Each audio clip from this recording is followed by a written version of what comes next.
আসসালামু আলাইকুম। সবাই কেমন আছেন? আলহামদুলিল্লাহ আপনাদের দোয়ায় আমিও ভালো আছি। আশা করি আপনারাও ভালো আছেন। তো সবাই তো ভাইরাল ডিম রেসিপি খেয়ে ফেলেছে।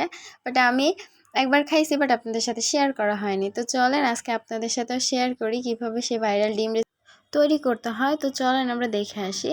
তো ফার্স্টে আমরা একটা কড়াইয়ে গরম পানি দিয়ে তার মধ্যে সবগুলো ডিম একটা একটা করে দিয়ে সিদ্ধ করে নিব।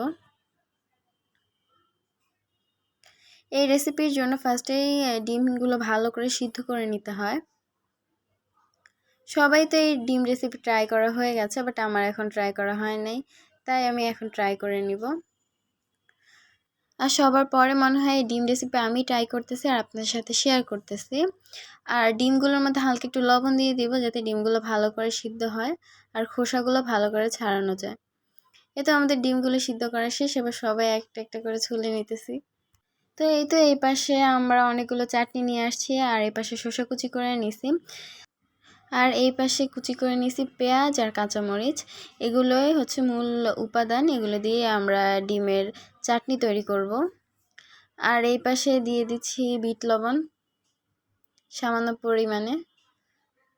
আর এখানে চাটনিটা দিতেই হবে, চাটনি না দিলে ডিমের চাটনির টেস্ট আসবে না। ঘরে তেঁতুল থাকলে তেঁতুল টকও দিতে পারেন, আর তেঁতুল না থাকলে বাইরে থেকে এরকম চাটনিও কিনে এনে দিতে পারেন।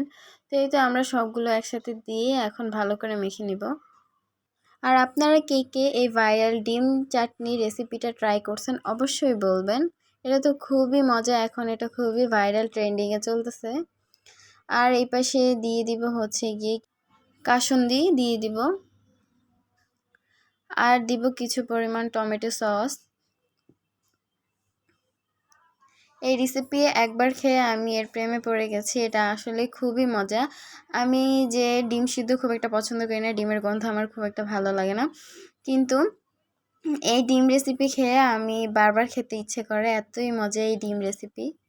আপনারা চাইলে যারা খাননি এখনও আপনারা বাসায় ট্রাই করে দেখতে পারেন। এই তো সবগুলো মশলা একসাথে এখন মেখে নিতেছি। আর এপাশ দিয়ে এই তো চাটনিগুলো দিয়ে দিতেছি।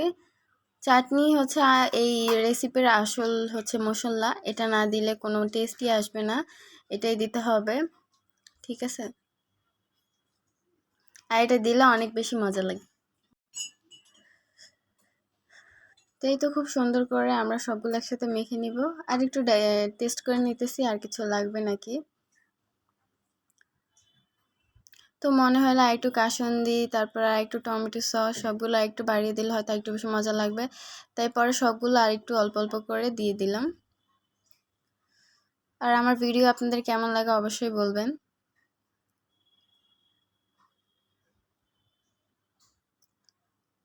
তো এই তো আমাদের সবগুলা একসাথে মিক্স করা শেষ। এবার আমরা এটা ডিমের মধ্যে দিয়ে খেয়ে ফেলবো। তা আমার মতো যারা ডিম সিদ্ধ খুব একটা পছন্দ করে না তারা এভাবে খেতে পারেন, খুবই মজা লাগে। এই তো এখন আমরা ডিমের মধ্যে দিয়ে এটা খেয়ে ফেলবো। তো এতক্ষণ আমার পাশে থাকার জন্য, আমার ভিডিওটা সম্পূর্ণ দেখার জন্য সবাইকে অসংখ্য অসংখ্য ধন্যবাদ। তো সবাই ভালো থাকবেন আর আমার ভিডিওটাকে বেশি বেশি শেয়ার করবেন, লাইক কমেন্ট আর শেয়ার করবেন, আর বেশি বেশি কমেন্ট করবেন আপনাদের কাছে আমার ভিডিওগুলো কেমন লাগে অবশ্যই বলবেন। তো সবাই ভালো থাকবেন। আসসালামু আলাইকুম, thanks for watching my video. আল্লাহ হাফেজ।